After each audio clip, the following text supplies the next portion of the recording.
2024 parliament ഇലക്ഷനിലെ തയ്യാറെടുപ്പിനിടയിൽ വളരെ നാടകീയമായ ഒരു നീക്കവുമായി കോൺഗ്രസ് നേതൃത്വം മുന്നോട്ട് വന്നു. വരുന്ന ഒരാഴ്ചയ്ക്കകം ഇന്ത്യ കണ്ട ഏറ്റവും പ്രശസ്തനായ ഇലക്ഷൻ മാനേജ്മെൻറ്റ് വിദഗ്ധൻ എന്നറിയപ്പെടുന്ന പ്രശാന്ത് കിഷോർ കോൺഗ്രസിൽ ചേരുന്നു. 2024 പാർലമെൻറ്റ് ഇലക്ഷൻ്റെ തന്ത്രങ്ങൾ മെനയുന്ന പ്രധാനപ്പെട്ട ജോലികളിലൊന്ന് ഏറ്റെടുക്കാൻ പോകുന്നത് മുൻനിരയിൽ നിന്ന് പ്രശാന്ത് കിഷോറാണ്. നിഷ്പക്ഷം നിലപാടിൽ അതിനെക്കുറിച്ചാണ് എനിക്ക് പറയാനുള്ളത്.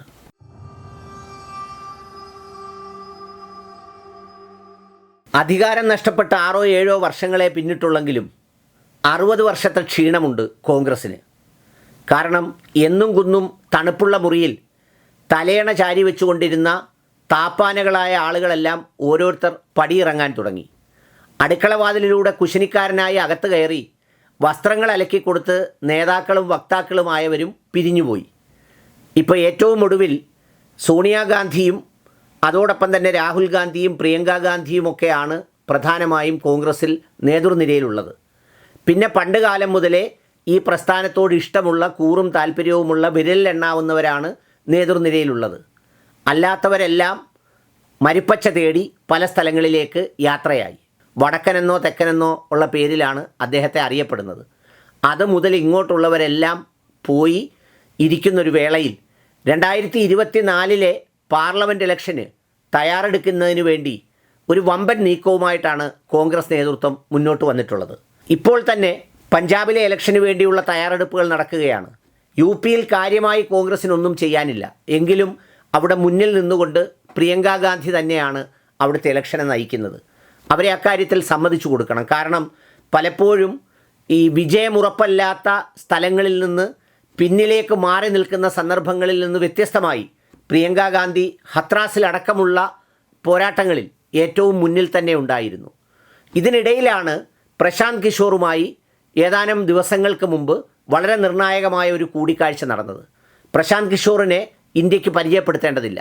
ഈ അടുത്ത സമയങ്ങളിൽ നടന്ന 2 തിരഞ്ഞെടുപ്പുകളിൽ ഏറ്റവും ഒടുവിൽ നടന്ന ബംഗാളിലെ ഏറ്റുമുട്ടലുകളുടെ എല്ലാ തലങ്ങളും സാക്ഷിയായ ആ ഇലക്ഷനിൽ പോലും 2 അക്കം കടക്കില്ല, കടന്നാൽ തൻ്റെ തൊഴിലിവിടെ വെച്ച് നിർത്താമെന്ന് പന്തയം വെച്ച് മമതാ ബാനർജിക്ക് പിന്നിൽ അണിനിരന്ന് ആ ഇലക്ഷൻ മുഴുവൻ നിയന്ത്രിച്ചത് പ്രശാന്ത് കിഷോറാണ്. കഴിഞ്ഞ ആദ്യത്തെ പാർലമെൻറ്റ് തിരഞ്ഞെടുപ്പിൽ സാക്ഷാൽ നരേന്ദ്രമോദിയെ അധികാരത്തിൽ കൊണ്ടുവരുന്നതിനും ഏറ്റവും മുന്നിൽ നിന്നത് പ്രശാന്ത് കിഷോർ തന്നെയാണ്. ഇപ്പോഴത്തെ പഞ്ചാബ് ഇലക്ഷൻ്റെ നേതൃത്വവും പ്രശാന്ത് കിഷോറിനാണ്. ഇതിനിടയിലാണ് ഇത്തരമൊരു നീക്കം നടന്നത്. ശരത് പവാറുമായി പ്രശാന്ത് കിഷോർ ഒരു കൂടിക്കാഴ്ച നടത്തിയിരുന്നു. എന്നാൽ ആ കൂടിക്കാഴ്ചയിലൂടെ തെരഞ്ഞെടുപ്പുമായി ബന്ധപ്പെട്ട രാഷ്ട്രീയ വിഷയങ്ങളൊക്കെ ചർച്ച ചെയ്തു എന്ന് പറഞ്ഞിരുന്നുവെങ്കിലും അദ്ദേഹം മറ്റൊന്നും വെളിപ്പെടുത്തിയിരുന്നില്ല. ഇതിനിടയിലാണ് അദ്ദേഹം കോൺഗ്രസിൻ്റെ ഏറ്റവും ഉത്തരവാദിത്വപ്പെട്ട ഒരു പദവി സ്വീകരിച്ചുകൊണ്ട് കോൺഗ്രസിലേക്ക് വരുന്നത്. വളരെ നേരത്തെ തന്നെ 2024 പാർലമെൻറ്റ് തിരഞ്ഞെടുപ്പിന് ആവശ്യമായ മുന്നണി ബന്ധങ്ങളും രാഷ്ട്രീയ നിലപാടുകളും പ്രചരണങ്ങളുമൊക്കെ നേരത്തെ തന്നെ രൂപം നൽകുന്നതിന് വേണ്ടിയാണ് പ്രശാന്ത് കിഷോറിൻ്റെ ഈ വരവ്.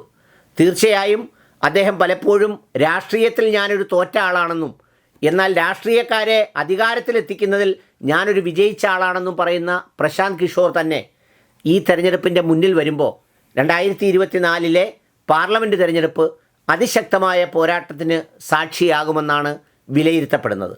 ഏതായാലും അത്തരമൊരു നീക്കത്തിലൂടെ കോൺഗ്രസ് വളരെ നേരത്തെ തന്നെ പാർലമെൻറ്റ് തിരഞ്ഞെടുപ്പിനുള്ള ഒരുക്കങ്ങൾ ആരംഭിക്കുകയാണ് എന്നാണ് സൂചനകൾ നൽകുന്നത്.